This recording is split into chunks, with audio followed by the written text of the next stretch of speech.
Anna ji, first of all welcome to INS. Thank you so much. And सबसे पहले आपसे जानना चाहेंगे कि इतने साल हो गए आपको बॉलीवुड में, कैसे देखती हैं अपनी जर्नी को और कैसे इवॉल्व हुई as an actor? Well, it has been a very, very fruitfuling journey, and the journey is still going on. And it's all about the process for every artist, being part of the industry. And जब मैं सोचती हूँ कि मैंने कहाँ से start किया था, तो it's like UP Uttar Pradesh के एक छोटे से शहर सहारनपुर से निकलने के बाद ईज़ी नहीं होता है कि आप छोटे शहरों से एक बड़े शहर पे आके मकाम हासिल करें। तो मेरे लिए तो यही बहुत बड़ी बात थी कि जब मैं सहारनपुर शहर से निकली तो मैं पढ़ाई करने निकली थी एंड दिल्ली में एनआईएफटी से मैंने मर्चेंडाइजिंग का कोर्स किया एंड पढ़ने निकली थी और दिल्ली में मुझे when I was crossing the road तो मुझे मॉडलिंग का ऑफ़र आ गया। तो ये नहीं सोचा था कि पढ़ते पढ़ते मॉडलिंग करने को मिलेगी और ऑल ऑफ दैट। एंड वो भी एक वक्त था जब मैं हॉस्टल में पीजी में रहती थी एंड ऑफ कोर्स घर से पैसे इतने ज़्यादा नहीं मिलते थे and my father had a lot of issues going on in business back then. तो उनके इश्यूज को देखकर और प्लस हमारी पढ़ाई और बिजनेस में उनके काफ़ी लोन्स चढ़ गए थे। तो वो जर्नी को देखते देखते मैं पढ़ तो रही थी लेकिन बैक ऑफ द माइंड ये था कि जीवन में कुछ करना है। और जैसे ही मॉडलिंग के ब्रेक्स मिलते गए तो जो भी मेरी उस टाइम पे इनकम थी मैंने 4-4 शिफ्ट्स में काम किया और सारे पैसे घर भेजती गई, पापा का लोन क्लियर करती गई एंड खुशनसीब समझती हूँ कि ये नहीं होता है कि आप कितने बड़े स्टार बनते हैं या आप जीवन में कौन से पैमाने पे पहुँचते हैं। आप अपने माँ बाप के भी काम आते हैं या उनके लिए कुछ कर पाते हैं अपने अपने जीते जी, तो वो आपकी सक्सेस स्टोरी का सबसे बड़ा पैमाना होता है। So when I see my entire journey, it looks fruitfuling in my eyes and in my parents' eyes, as I could do something as a child for my parents in their business world. And आज सब कुछ अच्छा है but वो भी एक वक्त था जब हॉस्टल में प्लेट्स में खाने में कॉकरोच तैर रहे होते थे और मैं काम करके वापस आती थी तो खाना भी नसीब नहीं होता था और भूखे पेट पानी पी के सोना पड़ता था। तो काफ़ी लंबी जर्नी है and it's still going on and I am enjoying the entire process. Grand मस्ती जैसी यस फिल्म में अपने बोल्ड डेब्यू से आपने सबको हैरान कर दिया था। जी। तो ऐसा कौन सा मूवमेंट था जब आपको लगा कि ये मैं कर सकती हूँ? ऐसा कौन सा मोमेंट था कि मैं ऐसा कर सकती हूँ? एक्चुअली तो मुझे कभी भी नहीं लगा था कि मैं वो रोल कर सकती हूँ क्योंकि मैं असल जीवन में बिल्कुल भी उस रोल के आसपास भी नहीं हूँ and I live a very very simple life just like any other girl and but क्या होता है ना कि जब आप काम करने निकलते हैं तो एक कहावत है, बेगर्स आर नॉट चूजर्स। आप रोल्स को नहीं चुनते हैं, रोल आपको चुनता है। और इंद्र कुमार जी के साथ काम करने का मुझे मौका मिल रहा था, मेरे लिए यही बहुत बड़ी बात थी। एंड एज अ न्यू कमर जब मुझे ग्रैंड मस्ती की ऑफ़र आई और मिलाप ज़वेरी ने मुझे ऑटस क्लब में देखा था फर्स्ट टाइम एंड मैं अपनी एक सहेली के साथ थी और उन्होंने एक्चुअली मुझे ऑफ़र की थी कोई और मूवी जिसका नाम था जॉन जनी जनार्दन। वाशु बगनानी जी उसको प्रोड्यूस कर रहे थे। करने जा रही थी मैं जॉन जनी जनार्दन जिसमें रितेश देशमुख, जैकी भगनानी, जैकलिन फर्नांडिस और Milap Zaveri wanted me to be also one of the actors. तो करने जा रही थी वो फिल्म और ग्रैंड मस्ती स्टार्ट हो गई। मिलाप उसको लिख रहे थे and of course role was very very totally a type of a role which I could not even think कि ये मैं हूँ असल जीवन में, बट एक्टर्स को परफॉर्म करना होता है और मैंने वही किया।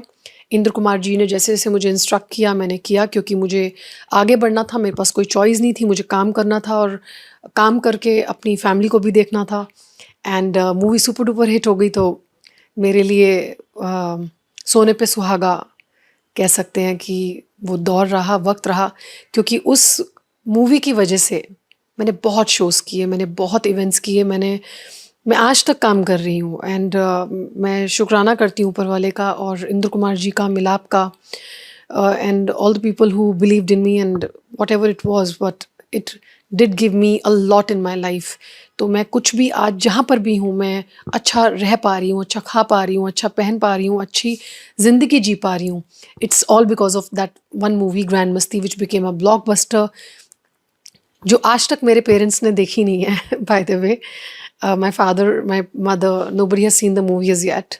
एंड या even like before that, like Akshay Kumar का जो मैंने गाना किया था, आइला रे आइला हती चमाइला इन खट्टा मीठा, वो भी बहुत सुपर डुपर हिट रहा. मैंने शोज़ किए, प्रियदर्शन जी ने डायरेक्ट की थी मूवी. और जब मैं प्रियदर्शन जी के साथ काम कर रही थी, उन्होंने मुझे एक चीज़ कही थी कि कायनात में बड़ी बात नहीं करूँगा, लेकिन इस गाने के बाद आपका खुद का घर, खुद की गाड़ी, आपके ठाट बाट घर में अच्छा स्टाफ, आपकी लग्जूरियस लाइफ सेट हो जाएगी. तो उन्होंने जो कहा था वो एग्जैक्टली हुआ. And I was lucky enough to work with Akshay Kumar in my first song in a movie. बड़े पर्दे पर सीधा अक्षय कुमार जी के साथ काम करने को मिला. So that was also something I had not expected. And of course, later Grand Masti happened, and post that, I was also shooting for Tamil song in Mankata movie opposite superstar Ajit Kumar. Machi Open the Bottle was a super duper hit song and movie was a blockbuster. तो बड़े बड़े superstars के साथ काम करने को मिला. And then Malayalam movie में मोहनलाल जी के साथ डेब्यू किया मैंने लैला और लैला में. एंड पोस्ट दैट गिपी ग्रेवाल के साथ मैंने फरार मूवी में डेब्यू किया. सो जितने जितने रीजन्स, डिफरेंट भाषाओं में मैंने काम किया, मुझे बहुत कुछ सीखने को मिला. और हर भाषा में of course it's not easy. हमारी हिंदी मातृभाषा है. मैं मलयालम में बात नहीं करती हूँ, तमिल में नहीं करती हूँ, पंजाबी हूँ लेकिन पंजाबी में बात नहीं करती हूँ. बट मैंने रीजनल सिनेमा में सारे सुपरस्टार्स के साथ ही डेब्यू किया. So that was I think नसीब कह लो, या जो भी परमात्मा का आशीर्वाद या माँ बाप का आशीर्वाद. But then I am grateful to almighty. आपने जैसे आपने कहा कि आपने बॉलीवुड में काम किया, मलयालम में काम किया, पंजाबी में जी. काम किया, हरियाणवी तमिल में काम किया, तो ऐसी कौन सी इंडस्ट्री जिसकी वाइब आपको सबसे ज़्यादा पसंद आती है और क्यों? एक आर्टिस्ट के लिए ये नहीं होता है कि कौन सी इंडस्ट्री की वाइब अच्छी है. ये तो वो बात हो जाएगी कि आप किसी से पूछते हो कि आपको आपका कौन सा बच्चा पसंद है. तो पेरेंट्स के लिए जैसे जवाब देना मुश्किल हो जाता है कि बड़ा पसंद है, छोटा, या like who is the favourite child. It's a difficult question for an artist. आपको काम मिल रहा है, आप उस काम को सराहते हैं और मेहनत करते हैं, आगे बढ़ते जाते हैं. और यही रहता है कि बस काम से ज़िंदगी भरपूर रहे.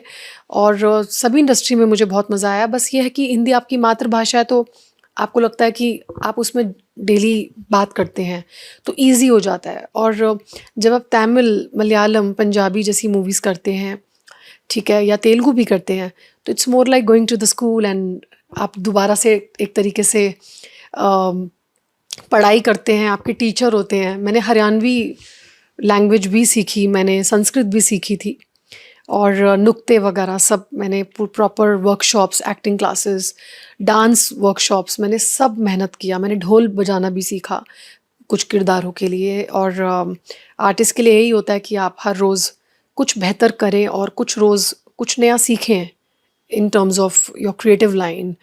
And I do a lot of shows also. So उसमें भी आप रोज रिहर्सल्स करते हैं. So you're busy. End of the day आपको काम करना चाहिए, और सेल्फ इंडिपेंडेंट हर लड़की को होना चाहिए.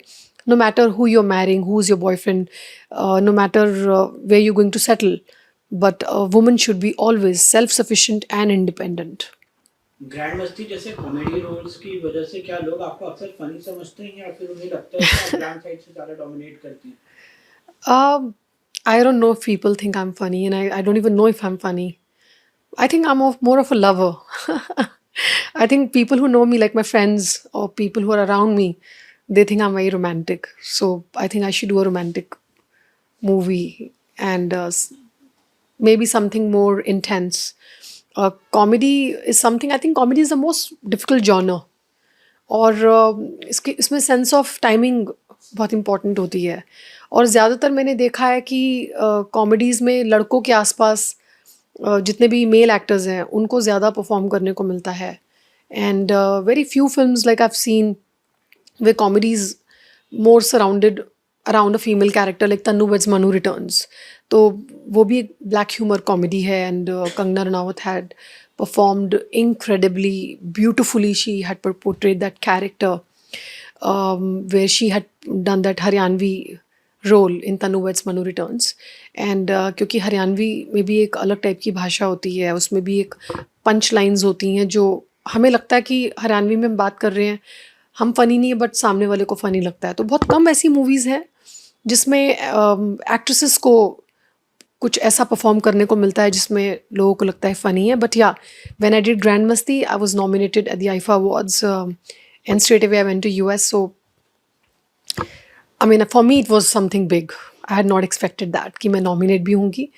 बट या अगर आपको कोई फ़नी समझता है तो ठीक है, but I would like to do love romantic roles and or maybe something like a Chandni Bar what Tabu did, or something like a Chameli what Kareena Kapoor did. But yeah, Jab We Met was beautiful, so I think Kareena was damn funny in that. और artist को हर रस try करना चाहिए. जीवन में नव रस होते हैं जिसमें से एक रस होता है श्रृंगार रस. So I think I would like to perform on different roles. I would love to do something like Sadma में जैसे श्रीदेवी जी ने perform किया था, one of the roles which really inspired me as an artist. Fashion में आपकी choices हमेशा fearless और statement making होती है, तो क्या आपको कभी आउटफिट से ज़्यादा डेयरिंग किसी कैरेक्टर को पोर्ट्रे करते हुए अपनी लिमिट्स क्रॉस करने का डर लगता है? मैंने जो ग्रैंड मस्ती में कपड़े पहने थे मैं कंफर्टेबल नहीं थी. I'll be very honest. मैं बिल्कुल कंफर्टेबल नहीं थी. और अभी भी कई सारे ऐसे रोल्स आए जिसमें बहुत बोल्ड डेयरिंग टाइप के कैरेक्टर्स थे, मैंने नहीं किए. I am being honest. But at the same time अगर मुझे परफॉर्म करना है, अगर मुझे कोई अच्छा रोल करना है, बट अगर वो वुमेन सेंट्रिक रोल है जैसे शी आई थी, है ना, उसमें जो सेंट्रल कैरेक्टर था, I mean like what she did, तो उसमें कौन निर्देशक है, कौन डायरेक्टर है, कौन डायरेक्ट कर रहा है, इट ऑल डिपेंड्स. अगर आप मुझे कहेंगे कि अच्छा बोल्ड रोल करना है दोबारा से और ये सब पहनना है, तो I again ask what is a script, who is the director and who's doing it, because I'm not really comfortable wearing anything or everything just like for the heck of it. So again, if I have to perform, it all depends on the director I'm working with and what is the script like and who I'm working opposite. But just for the heck of it मैं नहीं पहनूंगी. और daily life में normal जीवन में मैं ज़्यादातर मतलब सलवार कमीज़ भी पहनती हूँ, मैं ब्लेज़र सूट्स भी पहनती हूँ और ग्लैमरस कपड़े पहनती हूँ. But depends. जो ग्रैंड मस्ती में देखा था मैं नॉर्मली ऐसे नहीं घूमती हूँ. आपके लिए सबसे चैलेंजिंग रोल अब तक का कौन सा रहा है, और क्या वो फिल्म आपने सोच समझ के साइन की थी या फिर आपने अपने लिमिट्स को चैलेंज करते हुए ये डिसीजन लिया था? आई थिंक चैलेंजिंग मेरे लिए ग्रैंड मस्ती का ही रोल था. लाइक मैंने कहा कि मैं असल ज़िंदगी में बिल्कुल नहीं हूँ, तो जो आप नहीं होते हो और आपको वो करना पड़ता है क्योंकि आपको काम भी चाहिए, आपको काम करना है और आपको अच्छे डायरेक्टर के साथ काम करना है. मुझे इंद्र कुमार जी के साथ काम करना था, तो वो रोल, वो कैरेक्टर मैं नहीं थी, तो जो मैं नहीं हूँ और मुझे करना पड़ रहा है, तो वो मेरे लिए चैलेंजिंग था. और उस कॉस्ट्यूम में पूरा दिन आप 24 घंटे में से आप 13 घंटे 12 घंटे सेट्स पे हैं और आप रिवीलिंग कपड़े पहन के घूम रहे हैं, तो कम से कम 100 जने सेट्स पे हैं और हर कोई आपको देख रहा है आपने क्या पहना है, तो वो चैलेंजिंग ही होता है. ज़रूरी नहीं होता है कि जो आप सिनेमा में या 2-3 घंटे की मूवी में देखते हैं बस वही है. फुल डे आप रीटेक्स दे रहे हैं, एक ही सीन 2-2 3-3 दिन चल रहे हैं. So it becomes challenging for any artist.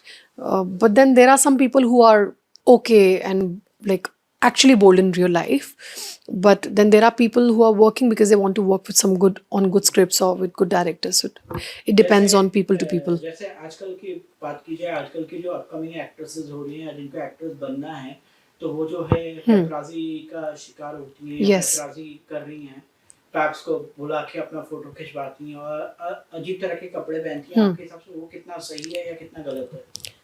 I personally feel right और रॉन्ग बोलने वाली मैं तो कुछ नहीं होती हूँ, कोई भी नहीं होती हूँ actually, because every person is going through their own journey. And if somebody wants to be seen or if somebody wants to be famous, maybe they're doing it because they have their own reasons behind it. And you need to be comfortable doing what you're doing. So I don't want to be judgmental about any girl who's wearing anything to be seen, like, and get papped. I'm sure they are going through their own journey, they have their own reasons, but I won't be comfortable doing something like that. आपने अपने career के दौरान आपने काफ़ी senior actor के साथ काम किया, तो कोई ऐसी टिप्स या एडवाइस जो आपने उनसे ली हो, जो अब तक आपके लिए काफ़ी वैल्यूएबल साबित हुई है? Um, when I was working with Ajit Kumarji, Ajit Thala, like in Mankata, when I did that song, he told me not to be part of the film industry. He said, Kainat, like you're too simple in real life, and I think you should not get into the industry. And if you want to get into it, you have to be fully prepared that because there'll be a lot of hurdles, this, that. But I don't see you as a man. I don't see you being part of the industry. तो उन्होंने तो मुझे कहा था आपको नहीं आना चाहिए. तो मुझे करना था कुछ ना कुछ. इनिशियली कुछ नहीं करना था. प्लान तो ये नहीं था कि मूवीज़ में आना है. बट सबकॉन्शियसली तो यही सोचा था कि कभी नहीं करना है. कॉन्शियसली सब होता गया. वो भी एक प्लान नहीं था.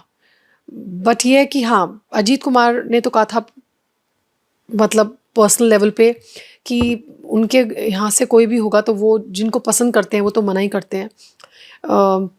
One Sanjay Dutt told me never get into film industry. So that was more on a like a sweeter side probably. Some people, even if they're an actor or director, some people they're not very comfortable telling their own people.